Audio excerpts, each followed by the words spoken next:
Hey, hello friends, welcome back to the channel. This is Ahili Bhattacharya, your stats buddy, and today I'm going to discuss the question paper of end semester. So it will consist all the three units. All right. So let me start with the first question. See here, it says distinguish between time series and cross-sectional data with suitable examples. See, before we solve anything, we need to know what kind of data we are dealing with, right? It's like knowing whether you're reading a novel or a dictionary. See, time series data is your personal Spotify wrapped. It's the same variable tracked over time. Think like my monthly screen time from January to December. The story is in the trend, the ups, the downs over days, months, or years. All right, but what is cross sectional data? It is like a family reunion photo. It's different variables or subjects all captured at the same moment. Example, the height, the weight, and age of every person in this photo taken today. Okay, it's like a snapshot of diversity. I have a pro tip for you. If you see dates or years as your primary label, it's likely time series. If you see categories or groups at a fixed time, it's a cross sectional. Okay, now coming to the next question. Define class interval and frequency density with suitable examples. Now, what is class interval? Let's make this visual. Imagine you are sorting M&Ms by color into bowls. If anybody doesn't know what is M&M are colorful candies. Okay. Now, suppose each bowl like 10 to 20 red M&Ms, okay, are there. So that is a class interval. Then what is a frequency density? It is likely how packed that bowl is relative to its size. For example, if bowl A its range is 10 to 20 and it has got 30 M&Ms, and bowl B the range is 20 to 30, it has got 30 M&Ms. Same number of M&Ms, but are they equally dense? No, right? Bowl A is only 10 units wide, so it is more concentrated. Now formula pop up. What is the formula of frequency density? It is equals to class frequency divided by class width. And why is frequency density used? This is crucial for histograms when class widths are unequal. It ensures the area of the bar represents frequency and not just the height. Alright, now coming to the next question. When is mean deviation about a number A for a set of n observations minimum? What is its relation with standard deviation? Alright, deep breath for some mild calculus vibes. When is mean deviation about a number A minimum? Think of your data points as friends standing along a street. Point A is where you will place a pizza party. You want to minimize the total walking distance for all of your friends. The magical point that minimizes total distance is the median. All right, but for squared distance, which relates to the variance, it is the mean. You need to remember this, okay? See, the key insight is like the mean is the center of gravity. The mean deviation from the mean is actually greater than or equal to the mean deviation from the median. But in many problems, they hint that the minimum occurs when A is the mean. So, especially when linking to variance. Now, you see the relationship with the standard deviation. Mean deviation and standard deviation both are measures of absolute dispersion. So the both measures spread. Now, what is mean deviation? If I give you a preview, mean deviation is like average of absolute distances from the mean. Simple but mathematically tricky to handle. Then what is standard deviation? It is like the average of square distances from the mean. Then square rooted. It penalizes outliers more and is easier for advanced math. Okay, they're like cousins, similar purpose but different methods. But what is the relation between them? Mean deviation is lesser than or equals to standard deviation. All right, now coming to the next question. Are two uncorrelated variables always independent? Explain. This is like a classic trap. Are two uncorrelated variables always independent? No, 1,000 times no. Correlation, especially Pearson's, measures linear relationship. Zero correlation means no straight line relationship. But look, see, if you have a equation like y is equals to x squared, that is a beautiful parabola, right? If you calculate the correlation between x and y here, it is zero. But are they independent? Absolutely not. Y is completely determined by x. It is a perfect nonlinear relationship. Okay? What is the key takeaway from here? Independence implies zero correlation, but zero correlation does not imply independence. Mind blown, right? Good. Now, coming to our next question. Formulate the expression for intra-class correlation coefficient when the classes are of equal size. Now, see, I have written the answers here. All the answers are written here, but I'm just discussing the questions. So, see here. This is the answer. RIC is equals to 1 by k minus 1 into k into sigma m square divided by sigma x square minus 1. What is the k here? It is number of members in each family. Sigma m square is variance of means of family. Sigma x square is variance of x, and x is a variable. All right. Now again coming to our question.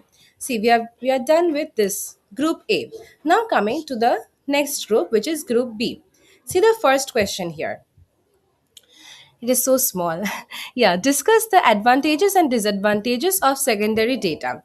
Now, see, what is secondary data? Secondary data is like using Wikipedia for a research paper. It's data collected by someone else for their own purpose. All right.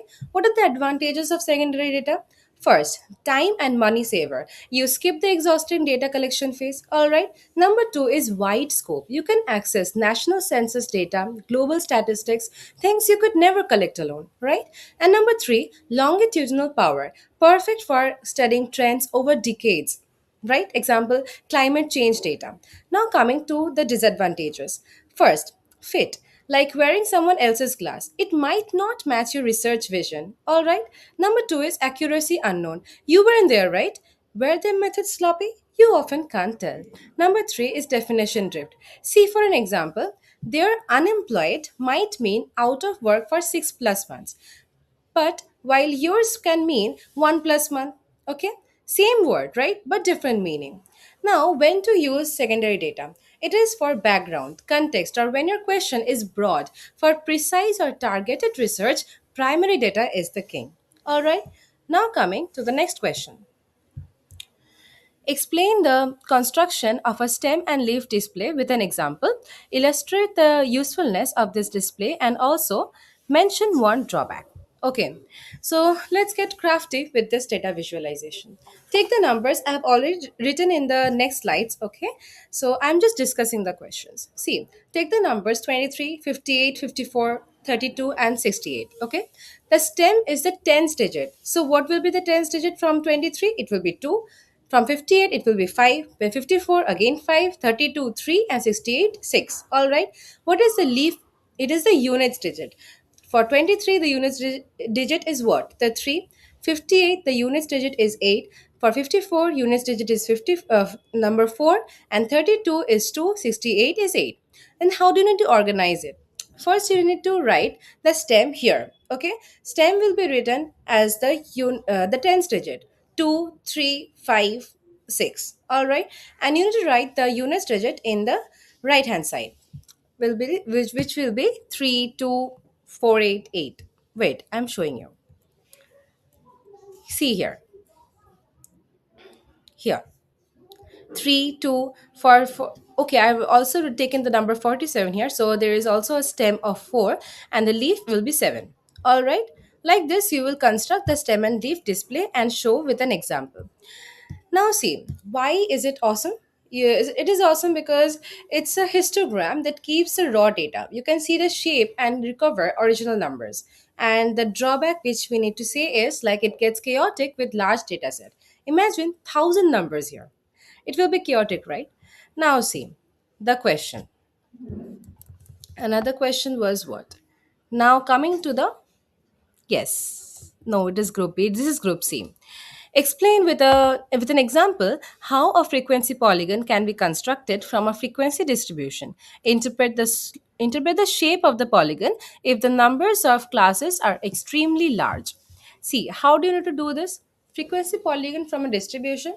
First, if you have to say, you have to mention that you have a histogram. Step 1 is to mark a dot at the top midpoint of each bar. Step 2 is connect the dots with straight lines. Step 3 is close the shape by connecting to the baseline, which is the zero frequency at both ends. Now see, the magic moment. If you increase classes to infinity, the jagged polygon becomes a smooth flowing curve, the probability density curve. This is the heart of continuous distributions. All right, we will have this in our second semester. Now coming to the next question. See, box plot. What is the question here? Box plot is commonly known as five number summary. Examine critically the statement and explain how these numbers can be obtained from the box plot. See, box plot is like the five number summary. We already know, right? It's not just a box, it's a whole data story from bottom to top. Bottom is number one, minimum, the smallest data point excluding outliers. And then Q1. Q1 is the first quartile, 25% of data lies below this. Then is median 2, the Q2. The median is the Q2, which is the middle value. And then the Q3, the third quartile, 75% of data lies below this. And then the last point is the maximum, the largest data point, excluding the outliers. Okay. The box contains the middle 50% of your data, which is the IQR, interquartile range. The whiskers show the range. Dots outside, the whiskers are the minimum and the maximum value. Okay. And what are the dots outside? Dots will be the outliers, the data rebels. So, yes, how to get these from the plot? Just read the axis values at each critical point. It's a direct visual of the five number summary. All right.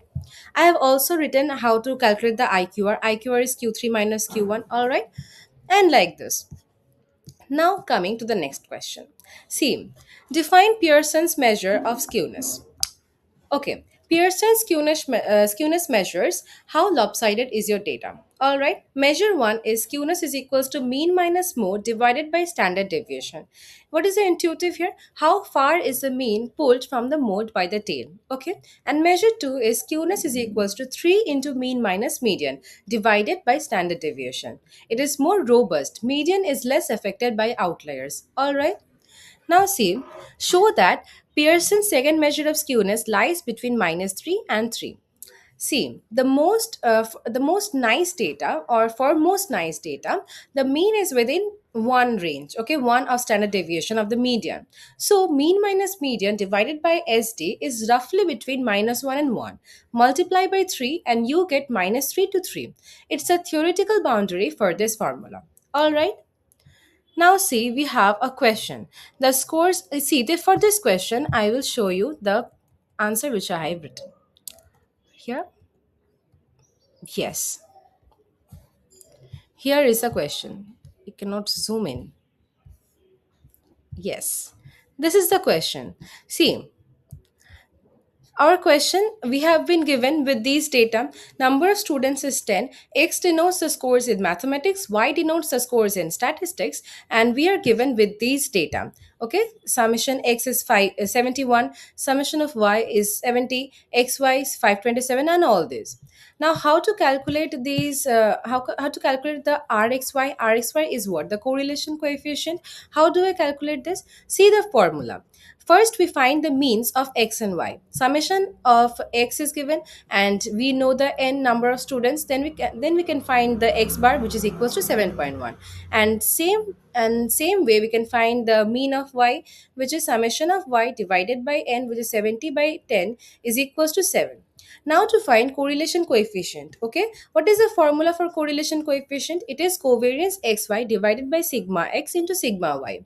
Now, what is the formula for covariance xy? It is 1 by n summation xy minus x bar into y bar. You are given with C, summation xy is given, and x bar you find it, and y bar also you can find it, and you can plug into the formula and you get the number 3.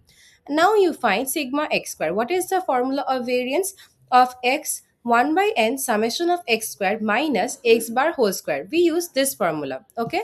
And then we get the answer, and we do the same for sigma y square, and then we get an answer for this. Then we also take the root of both the variance, so we can get the standard deviation of x and y individually, and we plug these numbers into the formula, okay? And we get the answer to be 0.7.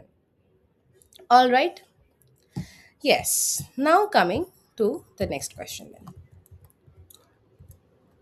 This is, yes, group B is done. Now we will discuss the group C. First C. The question is to distinguish with suitable examples between nominal and ordinal scale. So, what is nominal scale? It is like the labels only. Example, colors, gender, no order, okay, only counts. And then what is ordinal? Ordinal is ordered, but gaps are unknown. Example ranks, satisfaction levels. You know first is greater than second, but not by how much. Alright? Then comes the interval. Interval is what? Interval is ordered with equal gaps, but no true zero. Example temperature in centigrade. Like 20 degrees centigrade is not twice as hot as 10 degrees centigrade. Alright? We know this concept. Now, then what is ratio? Ratio is like the superstar, has it all. Order, equal gaps, and a true zero. Example height, weight, time. 20 kg is twice than 10 kg. Alright, now coming to the next question. See, here we are given oh no, we are also given identify the situations where you would use multiple bar chart and histogram. You also know that when a histogram is to be used in multiple bar chart, if you want to see the example, let us come here. Yes, coming. See, I've distinguished it in a very nice way, written all the definition. See, when is a multiple bar chart used? To compare the two or more categorical values across the same categories. Example, sales of a product A and B in 2020 and 2021. Alright, then when is a histogram used? Displaying the frequency distribution of a continuous variable. For example, heights of students. Now, here I think we again have a question. See, we again have a question. We are being given with a data set. Okay, the following data on volume in liters of 40 solvents required in an industry is recorded. See, the data are given, right? Construct a frequency distribution table taking proper class intervals, each having width 10, and find the mean and mode from the table. See how to do this. See the procedure. First, you write the class interval, which is 110 to 120. Then you write xi. Xi is what? The middle value, 115, 125 for this, 135 for this. And frequency is you need to calculate this from the table, right? You need to also plot the tally marks, which I have not made a column here, but you need to do it. Okay, make a column of tally marks, then write the frequency, then write the cumulative frequency. You know how to write the cumulative frequency, right? Like adding up the frequencies, 5 plus 6 is 11, 11 plus 8 is 19, like this. Then what is ui? Make a column for ui. Ui is equals to xi minus a by c. What is a? A is the assumed mean. Let us assume let us take the assumed mean to be 145. Then 115 minus 145 divided by 10 is minus 3. And you fill up the whole column. Then you make another column of FIUI. This is this column into this column. Okay. Then you fill up this column and you take the summation. Summation of FIUI is equals to minus 20 here. Then you do this. Then you can calculate the mean. The formula for mean is A plus summation FI divided by FI summation FI into C. Then you plug the numbers into this formula and you get the answer for mean. And same way, you can calculate the mode. See, how to calculate the mode? What is the formula for mode? Mode is L plus F1 minus F0 divided by 2F1 minus F0 minus F2 into C. Now here, L is what? L is the lower limit of the modal class. Then C, the highest frequency is 10. Then the modal class will be 140 to 150. All right. Then what is the lower limit of the modal class? It is 140. F1 is the frequency of the modal class, which is 10. F0 is the frequency of the preceding class of the modal class, which you can see here, which is 8. Then F2 is frequency of the succeeding class of the modal class, which is 7, and then class width is 10. Then you plug the numbers into the formula and you get the answer 144 as the mode. All right. Now coming to the next question. See here, a data set is given here. Again, a data set is recorded as follows. Suggest which measure of central tendency you would use, justify your answer, and find the value of the measure stated by you. This is like an outlier problem. See this data set with 670 as the highest number. See 670? You cannot see, right? See. Now you can see. 670. Among all these numbers, like 45, 65, 74, this is the outlier. The mean, if you calculate it, it will be dragged into outer space by that 670. The median, it is unbothered. It just finds the middle climb. Here, always choose the median. It is the resistant, robust measure of center.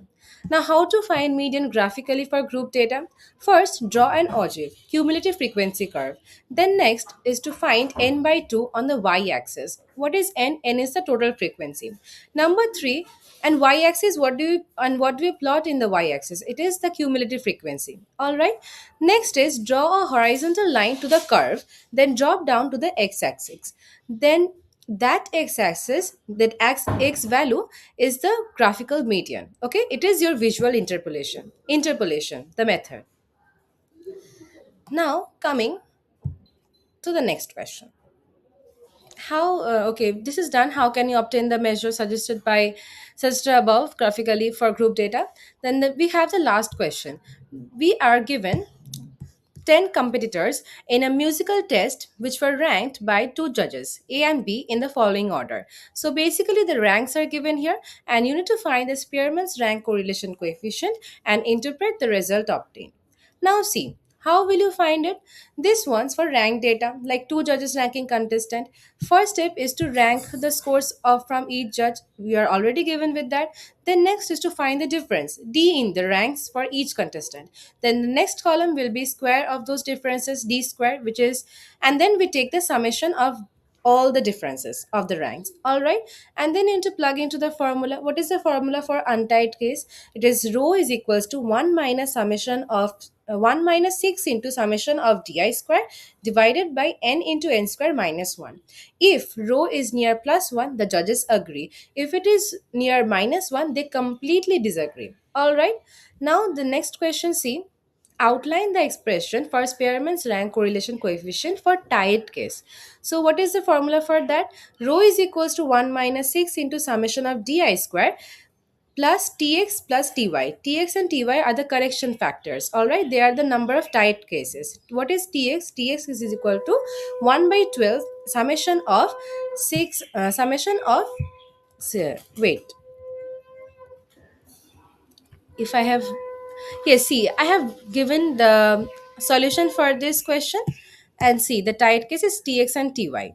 And what is tx? 1 by 12 summation of t cube minus t, or you can also say t square minus t square into t minus 1. All right, and it is same for ty. What is t here? T is the number of tied cases. And yes, that is all for our today's class. So breathe now. We just navigated the entire landscape of my question paper, from data types to visualizations, from skewness to correlation. And I know it is a lot, but remember, statistics is a language. The more you practice speaking it through problems, the more fluent you will become. Your action step now is to take one paper like this. I will upload this in my description box and even in my blogger account. Okay? So check that out and practice it. Use this video as a cheat sheet. Pause, rewind, and conquer it step by step. Okay? If this deep dive helped you, smash that like button. It tells you to share this with more students like you. Subscribe and hit the bell icon so you don't miss the next question paper discussion. And yes, I believe in you. You have got the tools. Now go own that exam. Okay? So, yes, if you have any problem or any kind of problem in understanding any part of the question paper, comment below, or you can directly reach out to me in my Instagram inbox. All right. So, yes, thank you for watching. Bye bye. See you soon.